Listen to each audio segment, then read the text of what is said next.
Did you ever hear about the man who kissed his wife goodnight and never opened his eyes again? His name was Gerald. He was 73. He wasn't sick. He wasn't frail. He had laughed at dinner, watched his favorite Western, even made plans for the weekend. And then, sometime around 2 a.m., his heart stopped. No warning, no pain, just silence. When I got the call from his daughter, her voice cracked between the words. He seemed fine, Dr. Reeve, and that's the cruel trick of aging. Sometimes the most dangerous moments wear the face of normalcy. I'm Dr. Thomas Reeve, a retired geriatric physician. I spent over 4 decades caring for men in their final chapters, and I can tell you with certainty what happens at night can decide how long you get to stay in the morning. So many older men carry this quiet dread of slipping away in their sleep, of not waking up to kiss their grandkids, of not getting the chance to say goodbye. But what if I told you some of the most deadly threats after 70 don't come from disease, but from routine? Tonight we begin with one of the most underestimated culprits. Eating late at night. Let me tell you about Walt. Vietnam veteran. Tough as they come. At 74, he still lifted weights 3 times a week. But every night he'd load his plate at 9 p.m. Steak, potatoes, pie. Said it helped him sleep. But what he didn't know? His body wasn't sleeping. It was fighting. You see, after 70, your digestion slows to a crawl. The muscles in your stomach don't churn the way they used to. The valves that keep acid in check become lazy. Your blood sugar regulation weakens. The late-night comfort meal becomes an internal storm. Imagine this. Your heart wants to rest. But that heavy dinner? It spikes. Your blood sugar? Your pancreas scrambles to respond. Your insulin surges. Your heart rate stays elevated. Meanwhile, acid starts creeping back up your throat as you lie down, burning, choking, slowly inflaming your airways. It's called nocturnal reflux. And it doesn't just cause coughing. It can lead to aspiration, pneumonia, and in some cases, sudden cardiac strain. And if you're diabetic, or even borderline, those nightly sugar crashes can put serious stress on your heart while you're trying to sleep. Science backs it up. Studies show that men over 70 who eat within 3 hours of bedtime have a significantly higher risk of heart attack during the night. And yet, so many of us still do it. Because it feels good. Because we've earned it. Because, hell, we're hungry. But what we've earned more is peace. So here's what I recommend. Finish dinner by 6:30 or 7 p.m. Let your body digest before you lie down. Give your heart the break it deserves. And if you're truly hungry before bed, try a small bowl of oats, a banana, a warm cup of chamomile. Things that signal rest, not war. Because at this age, digestion isn't just about food. It's about survival. I know old habits die hard, but you've survived too much to let dinner be your downfall. If this speaks to you, type 1 in the comments. If not, type 0. I read everyone, but the next habit?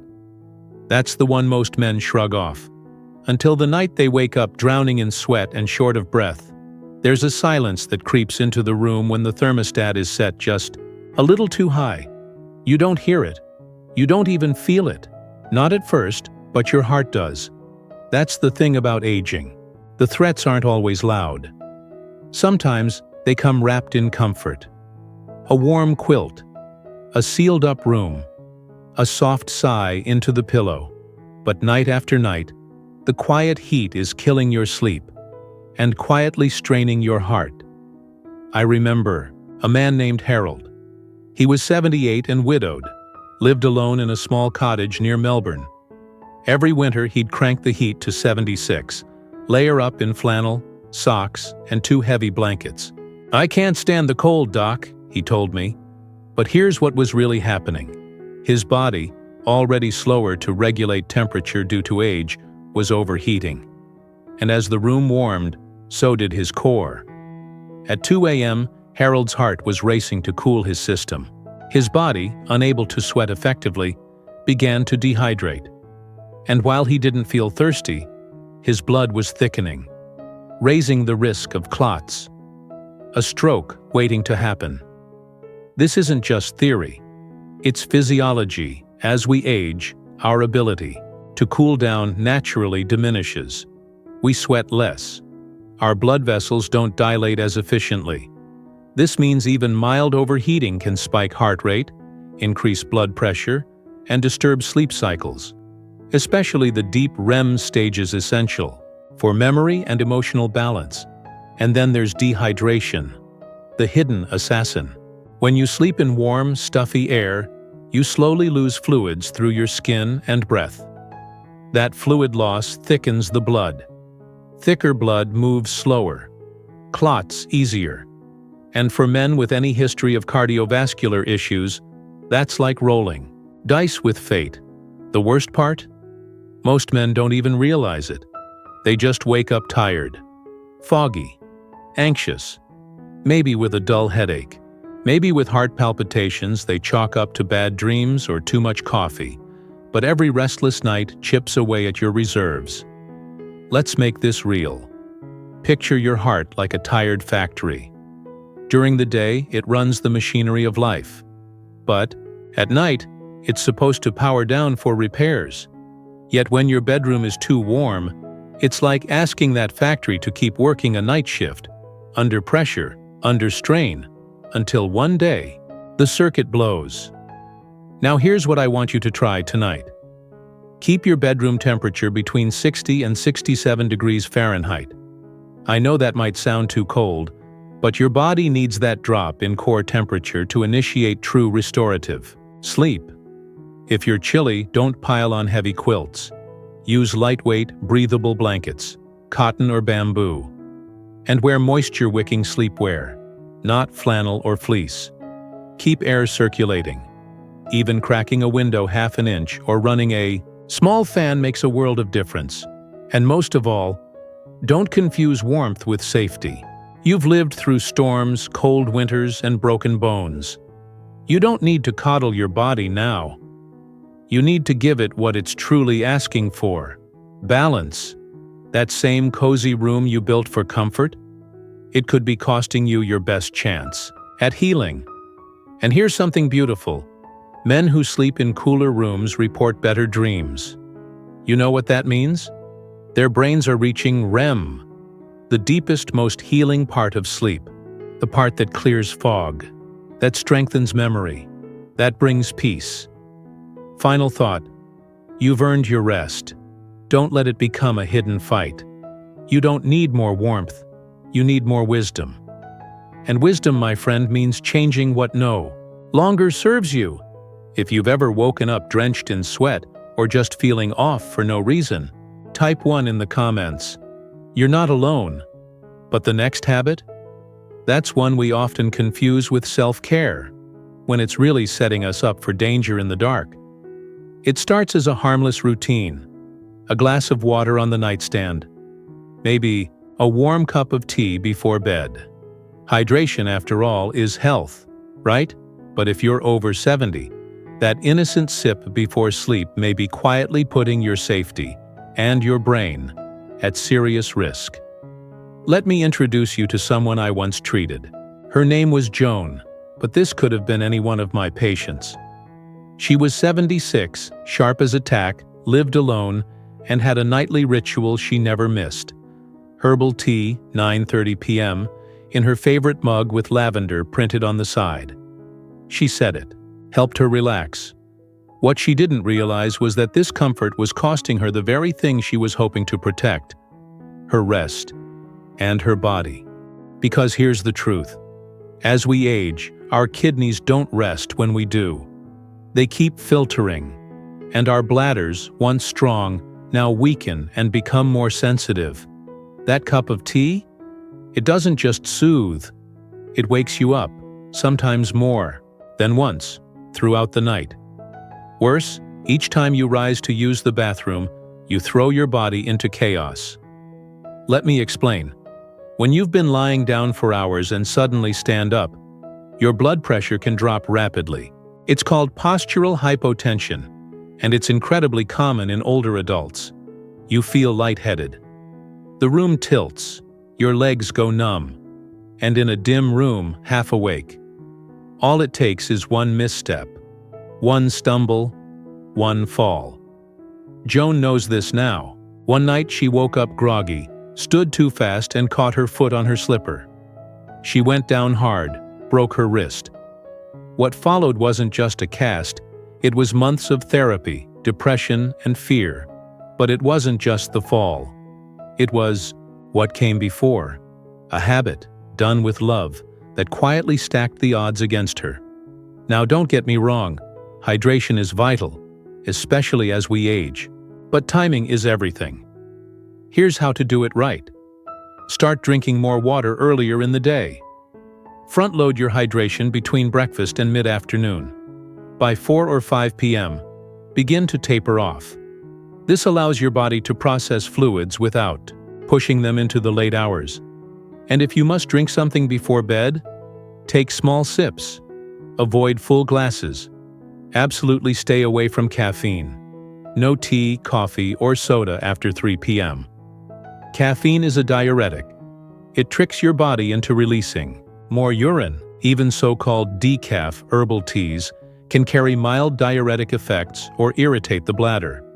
Also remember, hydration isn't just about drinks. Soups, fruits like watermelon, oranges, and even medications contribute to your total fluid intake. So be mindful. But here's where it gets even more serious. Every time you wake up at night and flip on a light, your brain's sleep cycle is interrupted. Melatonin production drops. Your body thinks it's morning. It resets the clock. And that means you don't get deep, healing sleep, the kind your brain needs to stay sharp. Over time, frequent nighttime awakenings have been linked to cognitive decline, high blood pressure, and yes, even dementia. The science is clear. A full bladder at night can mean a tired mind for life. Let me put it this way. Every trip to the bathroom at 3 a.m. isn't just an inconvenience. It's a message from your body that your rhythm has been thrown off, that your heart, your brain, your balance, all are now in reactive mode instead of restorative. Final thought? This isn't about denying comfort, it's about protecting your peace. So tonight, as you go to reach for that mug, pause. Ask yourself, am I drinking for habit or am I drinking for need? Because one small change, one shift in timing, could protect your brain, your bones, and your future. If you've ever felt that dizziness when standing at night or had more than 2 bathroom trips interrupt your sleep, type 1 in the comments. Let's talk about it. You're not the only one. But the next habit? It's the one most older men never think twice about because it feels completely natural. And yet, it may be quietly restricting your breath and straining your heart every single night. There's something oddly comforting about lying flat on your back, arms by your side, eyes closed, breathing slow. It feels like surrender, like rest, but after the age of 70, that position, that simple act of lying still, might be the very thing robbing you of life. I want to tell you about Daniel. Daniel was 76, a former trucker who'd spent most of his life behind the wheel and most of his nights on his back. Sleeping, that is. He snored, sure. His wife teased him about it. "Sounds like a chainsaw," she'd laugh. But lately, she noticed something else. He'd stop breathing for several seconds, then gasp, like a man surfacing after being held underwater. Daniel shrugged it off. "Just old age," he told me. But it wasn't age. It was something far more dangerous. Obstructive sleep apnea, and it was made worse by the position he'd always slept in. Here's what most men don't realize. When you lie on your back, gravity pulls your tongue and soft tissues toward the back of your throat. This can partially block your airway, especially if the muscles in your neck and jaw have weakened with age, as they often do. You may not even feel it happening, but your oxygen levels dip. Your heart rate spikes. Your brain jolts awake again and again, all through the night. You think you're sleeping, but you're surviving. Sleep apnea is no small thing. It's not just about snoring. It's been linked to hypertension, heart failure, stroke type 2, diabetes, and yes, sudden cardiac death. And millions of men over 70 have it and don't even know. Let's be clear. This isn't about blaming your body. It's about understanding what it needs now. Aging changes your anatomy. The soft tissues of the throat collapse easier. Lung capacity shrinks slightly. Blood vessels grow more fragile. And your heart? It's working overtime just to keep oxygen flowing during the night. Now, some men think switching to the right side helps. But studies show that even sleeping on your right side can add subtle pressure to the heart, especially if you have pre-existing heart conditions. That pressure can disrupt circulation and lead to fluid buildup in the lungs, legs, and heart itself. So what's the best sleeping position for a man over 70? Your left side. It might feel strange at first, especially if you're used to another position. But sleeping on your left side has been shown to improve circulation, reduce acid reflux, and heartburn, allow the heart to pump more efficiently, promote better lymphatic drainage, help digestion, especially after a heavy evening meal. If you suffer from GERD, bloating, or nighttime indigestion, left side sleeping can be the difference between a restful night and waking up gasping for air. Let me walk you through how to make the change, even if you've been a back sleeper your whole life. Use a body pillow. Place it behind your back or in front of you to prevent rolling over in the night. Place a pillow between your knees. This keeps your spine aligned and reduces pressure on your hips. 3. Elevate your head slightly. Use a firm, supportive pillow to help keep your airways open and reduce snoring. Avoid soft, sinking mattresses.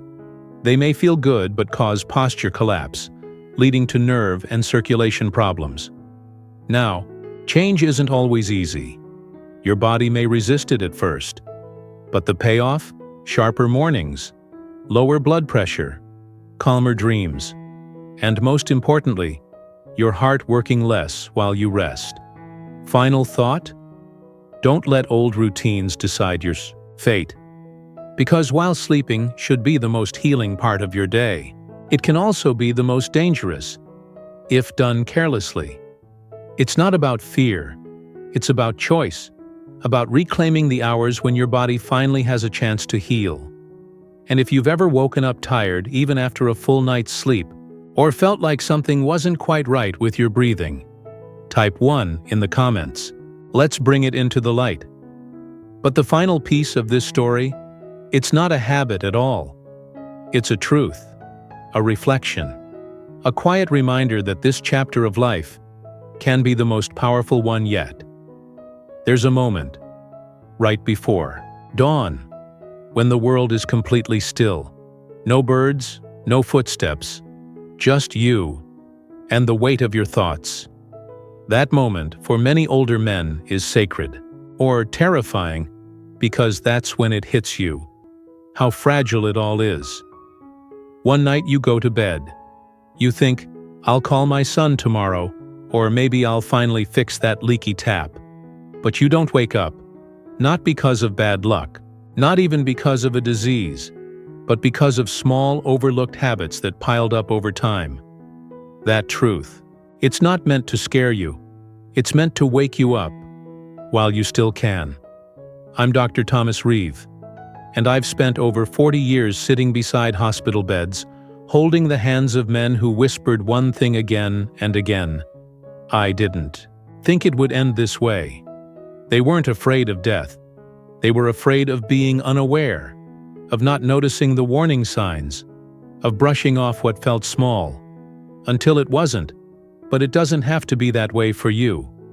You've now seen the 4 hidden habits that silently threaten your life after 71. Eating late. and forcing your heart to digest when it should be healing. Sleeping in heat and silently dehydrating and straining your cardiovascular system. Drinking too much before bed and risking falls, brain fog, and memory decline. Sleeping in the wrong position and suffocating your breath and your body in the dark. Each of these can rob you of vitality, of rest, of time. But each of these can also be reversed. And that's the gift here.